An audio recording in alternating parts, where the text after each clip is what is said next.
Donc, on commence le programme national d'immunisation.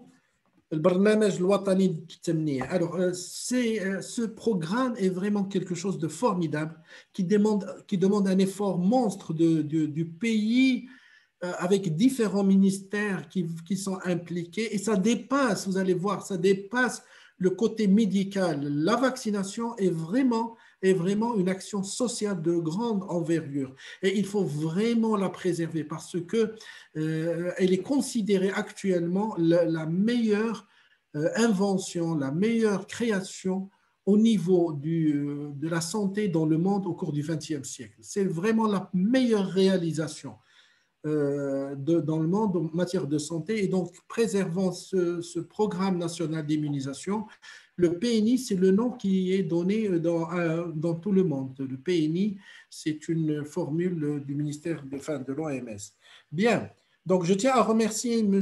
Mohamed Ben Mazouz qui m'a donné pas mal de données avec lesquelles on collabore. Et donc, vous voyez, c'est Ben Mazouz, il a aussi participé à sensibiliser le grand public. Alors, historique dans le monde, en 1974, seuls 10% de la population mondiale était vaccinée contre 6 maladies meurtrières. La tuberculose, diphtérie, tétanos, coqueluche, polio et la rougeole. Seuls 10%. Et donc, c'est ce qui a poussé l'OMS au niveau de l'Assemblée mondiale de la santé à Alma-Ata de proposer un programme élargi de vaccination à tous les pays avec un déblocage de fonds important. Et donc, le programme, en plus de la variole, a été élargi à 6 maladies dans tous les pays du monde. Alors, au Maroc, quelques données historiques quand même pour montrer où est-ce qu'on était, où est-ce que nous sommes maintenant. En 1919, 1938, c'était des périodes d'épidémie. On a eu au Maroc la variole en 1913, c'était horrible. La peste en 1911, le typhus, le typhus, donc on a eu en 14, 27 et 37. Voilà un professeur, un instituteur qui montre aux étudiants, enfin aux élèves, c'est quoi la variole, vaccination de la variole. Ça, c'est les années 30. Voilà, maintenant au cours du protectorat, voilà la vaccination variole contre tout le monde, les enfants, les écoles. Alors, nous, au Maroc, la vaccination contre la variole a été démarrée en 1929. Et donc, depuis, on n'a pas eu la variole. Le BCG a été introduit en 1949, Détécoque en 1963. Donc, c'était un bon anniversaire pour moi. Et donc, j'ai bénéficié, j'ai eu la chance de naître au cours de cette année. Et donc, si j'étais né une année avant, j'avais un risque sérieux de mourir par la diphtérie, par la coqueluche ou par le tétanos. Bien, alors, en 1981, le programme élargi a été instauré au Maroc et il comportait seulement 5 antigènes. En 1997, il a été remplacé par le programme national d'immunisation et on a introduit le vaccin anti-rougeoleux. Donc, en 1987, c'était une année avant mon concours d'internat au CHU, donc c'était très bien. Et le vaccin antitétanique pour les femmes enceintes. Et puis, il y avait un lancement vraiment des journées nationales de vaccination chaque année avec la participation des étudiants, des médecins, de la santé, enfin, tout le monde participait à ces journées. C'est un effort colossal. En 1988, une année après, on était très contents. La couverture vaccinale a atteint 87% contre 6 maladies, c'est-à-dire les 5 antigènes plus la rougeole chez les moins de 5 ans. Donc, c'était un grand succès, vraiment. Et en 1995, il y a eu la stratégie d'éradication de la polio, comme nous allons voir tout à l'heure. Bien. Alors, donc, en 1998, les causes de décès étaient comme ça. Vous voyez, les maladies infectieuses, c'était un enfant sur deux mourait de maladies infectieuses avec les infections respiratoires, essentiellement le pneumocoque, la pneumonie et les méningites. Et c'est professeur Joëdi le mercredi qui va nous faire le cours sur le méningo et le pneumo. Donc, les grandes dates au niveau de ce siècle d'histoire de la vaccination au Maroc, la première loi dans le bulletin officiel, c'était en 1918. 1981, c'est le PEV, Programme élargi de vaccination. Et en 87, c'est le Programme national d'immunisation. Bien, alors, donc maintenant, on va attaquer le Programme national d'immunisation, vraiment. Et vous allez voir que ce programme a comme objectif la réduction de la mortalité et de la morbidité infanto-juvénile à travers la vaccination. La vaccination est l'élément le plus important, l'un des plus importants. C'est vrai qu'il y a la disponibilité de l'eau potable qui est aussi très importante, un peu plus importante que la vaccination. Mais juste après, la vaccination, elle dépasse toutes les autres. Elle dépasse les antibiotiques, toute la chirurgie, et ceci est décliné en objectifs spécifiques. Et donc, on avait comme objectif d'atteindre et de maintenir une couverture vaccinale uniforme, c'est-à-dire rurale, urbain, supérieure ou égale à 95%. C'était un objectif quand on a commencé ce programme national d'immunisation. Obtenir l'éradication de la polio, élimination du tétanos néonatal et éliminer, donc il y a un projet vraiment sérieux d'élimination de la rougeole au Maroc, dans le monde, et de la pardon, et du syndrome de rubéole congénitale. Le syndrome de rubéole congénitale, vous savez, la rubéole est une maladie éruptive relativement gentille, ce n'est pas comme la rougeole. Mais si une femme non immunisée attrape ce virus de la rubéole au cours du premier trimestre, eh bien, c'est une malformation horrible avec des malformations cérébrales, oculaires, auriculaires et cardiaques. Et donc, l'OMS avait vraiment envie d'arrêter d'éliminer la rougeole. Malheureusement, il y a eu des incidents de perturbations par hésitation vaccinale. Vous avez entendu la grande bêtise de rougeole et de l'autisme qui était une invention sans étude d'un médecin en Grande-Bretagne qui n'a pas fait l'étude, mais qui voulait faire un vaccin concurrent au vaccin de la rougeole qui n'entraînait pas de la rubéole congénitale. Donc ça, c'est maintenant établi. Malheureusement, les gens encore pensent que la rougeole donne le vaccin contre de l'autisme. Alors, la réduction, renforcer le calendrier par l'introduction de nouveaux vaccins. Donc, c'est un programme qui est dynamique, qui est actif, et la sécurité du patient, ce contexte de vaccination, un grand... je félicite et bravo pour les équipes qui vaccinent les médecins et surtout les infirmiers de notre programme national de santé. Et maintenant, il y a maintenant un travail très important qui s'est fait pour augmenter un peu cette sécurité en matière d'effets secondaires.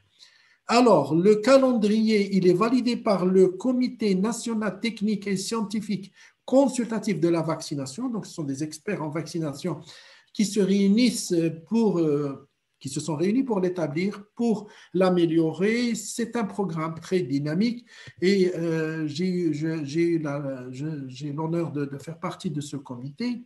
Le sujet de révision, quand est-ce qu'il se réunit ce comité? Quand il y a une modification des stratégies, quand on a voulu par exemple ajouter une dose du vaccin contre la rougeole, quand on a voulu organiser vraiment une stratégie, on a vacciné quelque chose comme 11 millions d'enfants en 3 semaines, de 9 mois à 19 ans en 2013, et donc incorporation aussi des nouveaux vaccins, quand on a voulu incorporer le vaccin contre le pneumo, le rotavirus, etc.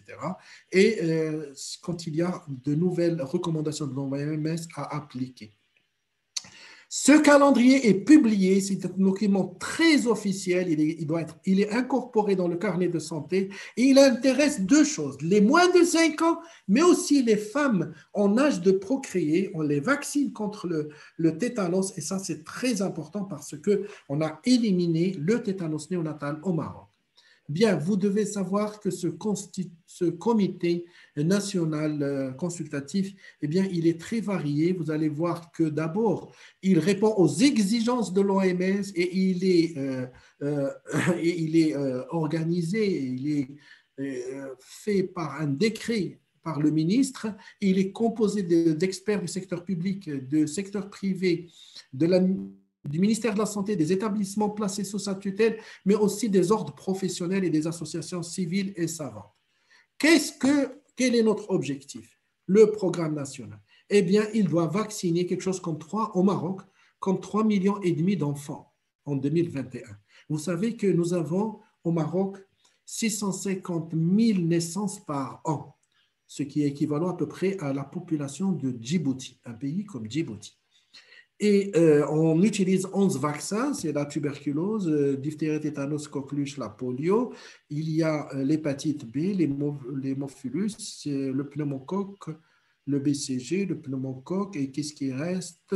La rougeole et la rubéole. Mais aussi, la femme en âge de procréer, et donc notre ministère, notre pays vaccine quelque chose comme 9,5 millions de femmes en âge de procréer. Alors, cette organisation est vraiment une énorme machine pour réussir ce programme. Vous voyez, c'est des millions. Il faut que le vaccin, le chaîne de froid, et donc il y a au niveau central, c'est la direction d'épidémie, la direction de la population qui dirige, mais toutes les structures du ministère de la Santé, vraiment, de la division de l'approvisionnement, la communication, planification, les ressources humaines, tout ça. Et puis, il y a un niveau provincial, il y a des animateurs, il y a l'observatoire régional, il y a les hôpitaux, les animateurs, et puis il y a le secteur privé qui est impliqué, qui est en plein essor. Ici, il faut rendre un hommage à l'implication de la famille royale et de Sa Majesté, la princesse Lalla Meriem, qui elle-même préside le lancement des campagnes nationales de vaccination.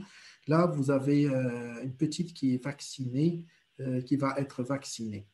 Bon, le programme national d'immunisation c'est ce qu'on appelle la vaccination de base, mais il y a des vaccinations complémentaires qui sont disponibles dans le secteur libéral et qui vont être présentées par mes collègues. Donc, la varicelle et le HPV, c'est professeur Adnan, l'hépatite A, l'hépatite aussi un peu B, c'est professeur Amzoui. On ne va pas parler de la grippe.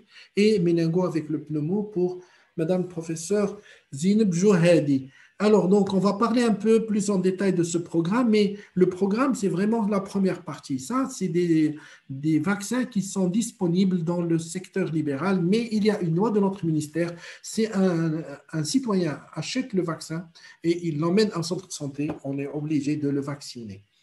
Bien, alors il y a des stratégies fixes. Vous concevez que les populations des villes qui sont facilement accessibles, il y a cette stratégie. Mais il y a la stratégie mobile aussi. C'est la population ayant des difficultés c'est le personnel. Le personnel a des difficultés d'accéder vraiment chez ces populations qui sont parfois isolées. Il y a une équipe mobile. Il y a des mini-campagnes de rattrapage. Alors, je remercie le professeur Bouskraoui qui m'a envoyé cette plaque. Je vous ai dit qu'il faut connaître le langage local de la région et il faut participer à la lutte contre l'hésitation vaccinale en utilisant des messages simples par la langue locale. Alors maintenant, on va prendre un peu plus de temps pour vous présenter un peu ce programme. Bien, alors, vous avez ici la première ligne, qu'est-ce qu'on donne à la naissance, le premier mois, 2, 3, 4, 9e mois, 12e mois, 18 mois et 5 ans. Ce sont les rendez-vous qui sont donnés aux familles pour ramener leurs enfants. Très bien. Vaccin contre l'hépatite B. Alors, il y a l'HB1N, c'est celui qui est donné à la naissance au cours des 24 heures. C'est très important, vraiment, vraiment. Nous sommes à quelque chose comme 70% de réalisation de cet objectif, c'est-à-dire vacciner avant les 24 premières heures. C'est vraiment capital, très important. Pourquoi? Parce que ce vaccin qui est donné avant le 3e jour, il a en plus de l'action préventive, comme tous les vaccins, il a une action thérapeutique. Même si l'enfant a pris l'antigène, le virus de la maman, la vaccination va éliminer cet antigène parce que les immunoglobulines IgM sont fabriqués avant la fin de l'incubation qui est à peu près de 2 à 3 mois pour l'hépatite B. Donc, c'est une action thérapeutique, vraiment l'une des rares actions thérapeutiques des vaccins, c'est cette vaccination précoce. Un grand message, si vous êtes des jeunes, des moins jeunes que vous aussi, pour toutes les personnes qui veulent se marier, donner un cadeau, il faut vacciner à la naissance. Bien, alors, quand la vaccination n'est pas faite à la naissance, eh bien, on va le faire durant le premier mois. Il faut que cette vaccination soit faite durant le premier mois avec le BCG. Donc, à la fin du premier mois, il y a 2 vaccins. D'accord? Enfin, 3 vaccins, même la polio inactivée orale. Par goutte orale, d'accord, par goutte, alors ils sont donnés au cours du premier mois. Donc, avant la fin du premier mois, il faut que l'enfant ait ses vaccins. Et si l'enfant n'est pas vacciné par le BCG, les autorités du ministère de l'Intérieur ne peuvent pas l'inscrire dans le carnet de santé, le carnet familial. C'est très important cette décision parce que maintenant, vous allez voir, nous sommes à presque 100% de la couverture vaccinale. Donc, 3 vaccins, c'est très important. Donc, il y aura beaucoup de questions sur le programme national. La première dose, quand elle n'est pas donnée à la naissance, on la donne au cours du premier mois. Le BCG, il est donné à la première, au cours du premier mois, bien sûr. En principe, c'est au cours des 10 premiers jours. C'est une injection intradermique. Il protège contre les formes sévères de tuberculose, d'accord? Et ce vaccin a réduit de façon importante la tuberculose, en plus, bien sûr, de l'amélioration des conditions d'hygiène, et le vaccin polio oral. Alors, je vais m'attarder un peu sur le vaccin polio oral. Vous voyez que 1, 2, 3, 4, 5, 6 doses sont données. La dose 0, pourquoi on l'appelait 0? Parce qu'on donnait une dose 1 à 2 mois, mais on a ajouté une dose 0, et donc avant 1, c'était 0. Et donc, il y a 5 doses polio orales. Je vais m'attarder pour vous dire qu'on le donne par goutte, par voie orale, pour avoir des anticorps IgA au niveau de la muqueuse intestinale. C'est très important. Cette muqueuse intestinale va empêcher l'enfant d'être malade, d'être infecté, d'avoir la polio, mais en plus, ça va empêcher à l'enfant de diffuser le polio, le virus polio. Les 3 virus, vous savez qu'il y a 3 virus. Alors, le virus polio, et donc c'est très important, il y a une action personnelle et collective de ce vaccin anti-polio. Bien. Polio oral, contrairement au vaccin injectable, il protège seulement l'enfant, mais la personne peut diffuser la polio. Alors, ce vaccin, il va la fabrication va s'arrêter dans 1 ou 2 années. Pourquoi? Parce que nous avons éliminé un virus. Et donc, maintenant, les vaccins qui sont donnés sont bivalents. Ils ne sont pas trivalents, ils sont bivalents. C'est-à-dire qu'il y a 2 virus. Parce qu'un est éradiqué de la population. Deuxième chose, c'est chez les personnes qui ont un déficit immunitaire, un vaccin, même étant atténué, c'est un vaccin atténué, c'est-à-dire qui est vivant et atténué. Bien, alors, il est atténué, ça veut dire qu'il est encore vivant. Et donc, il est faible, mais chez un déficit immunitaire, il peut provoquer un déficit immunitaire. Troisième chose pour laquelle on va arrêter cette vaccination, la couverture mondiale étant très, très bonne, on va l'arrêter aussi parce que sur 1 million environ de doses, le virus atténué peut redevenir sauvage. Et donc, pour toutes ces raisons, on va le remplacer. Vous voyez en bas en jaune, on commence à le remplacer au Maroc par le vaccin tué qu'on appelle inactivé. Bien. Alors, nous avons la dose au cours du premier mois par goutte, 2, 3, 4 mois, puis il y aura les doses de 4 et 5e mois, de 18 mois et de 5 ans. Le vaccin antipneumococcique, professeur Johadi va vous parler, mais moi je vais vous dire un petit mot très important, je crois, c'est que c'est une grande réussite de l'immunologie parce que ce vaccin avant il était fait de sucre, de l'enveloppe polysaccharidique et il n'était pas efficace avant 2 ans. D'accord? Et maintenant, on a trouvé comment déjouer cette incompétence du système immunitaire avant l'âge de 2 ans en transformant, en créant un antigène qui n'existait pas dans la nature et qui est un hybride entre une protéine, souvent tétanosodiphthérique, avec les polysaccharides. Et c'est comme ça qu'avant, déjà à 2 mois, on a une excellente réponse. Et donc, je ne dirai pas plus. Professeur Jouhedi va vous parler de cet excellent pneumocoque, vaccin contre le pneumon. Le vaccin contre le rotavirus, on avait 2 doses avec Rotarix. Maintenant, avec Rotatec, on a 3 doses, je crois. Et puis, nous avons... il est donné par voie orale, hein, c'est très important.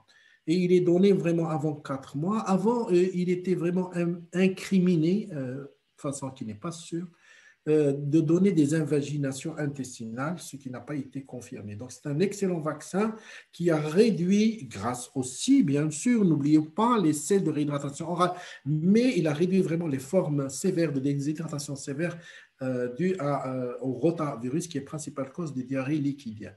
Le vaccin DT, coq, HIB et hépatite B, il est pentavalent, il est différent de pentavalent dans le secteur libéral. Alors, il y a la diphtérie et le tétanos, la coqueluche entier. Dans le secteur libéral, il y a le coqueluche acellulaire. Le HIB, c'est contre la bactérie de l'hémophilus, et l'hépatite B.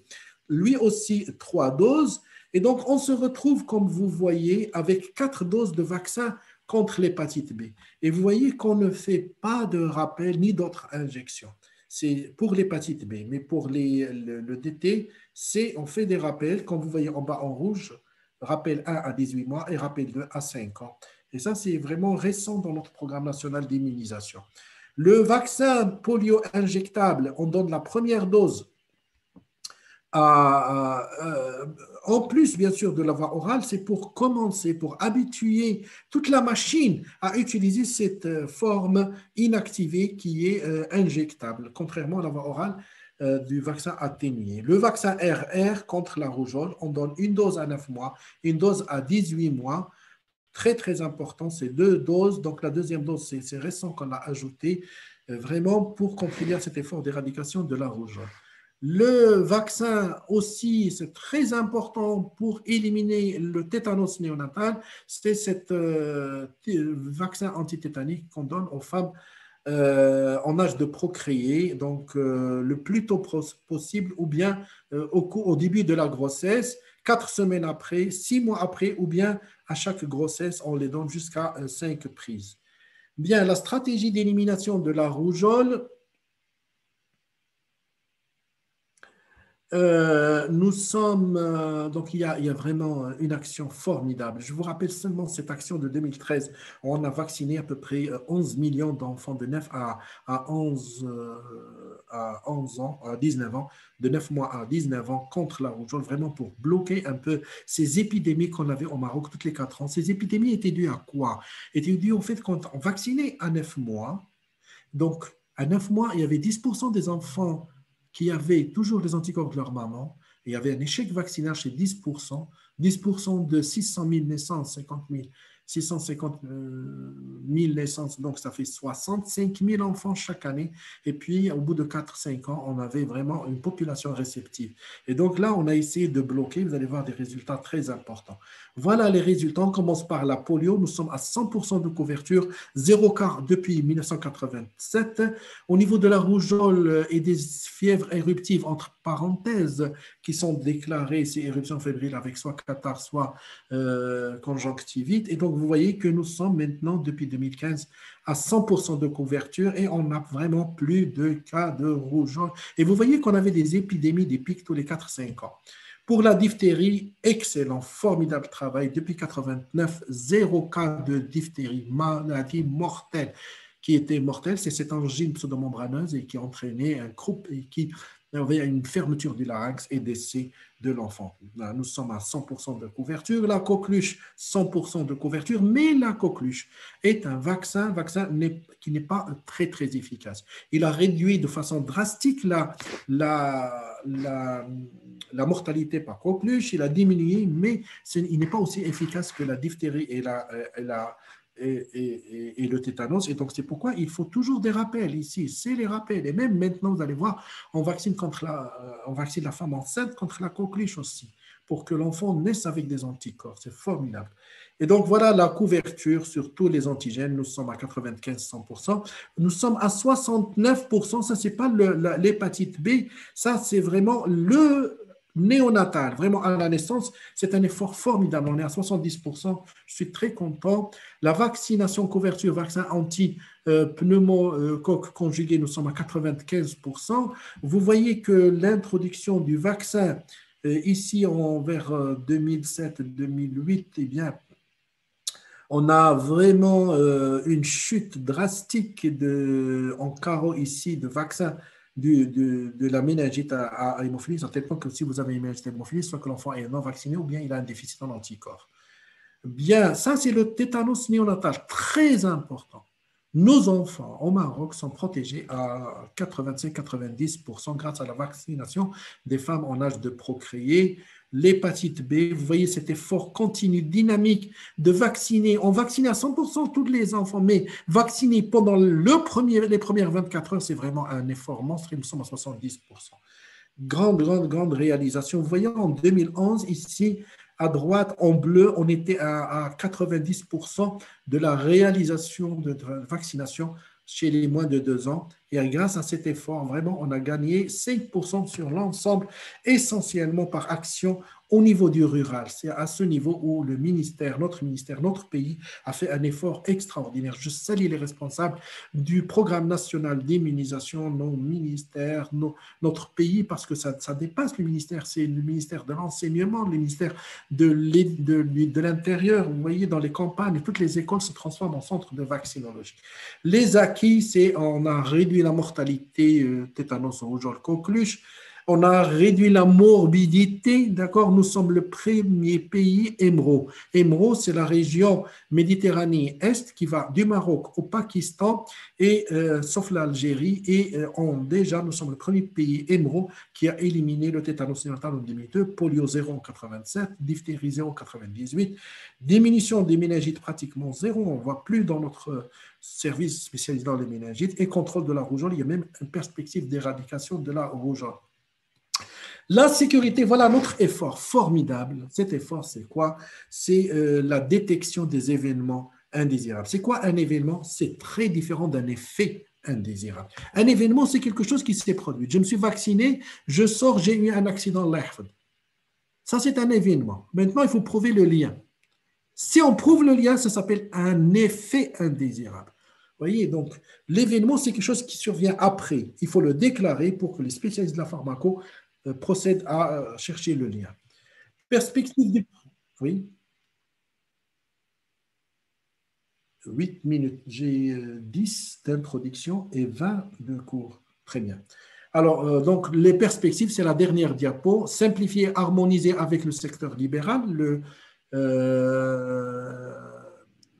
programme national, vaccination, le calendrier national de vaccination, renforcer le volet juridique et réglementaire, les nouveaux vaccins à introduire, HPV, l'hépatite, la grippe, tout ça, calendrier de rattrapage à établir, élargir le programme aux adolescents, très important, femmes, personnes âgées et femmes enceintes, il faut établir le guide pour les parents, sensibilisation des parents, impliquer le secteur privé plus encore, réaliser des études d'impact, renforcer les compétences du personnel soignant et explorer les financements. Et je vous remercie.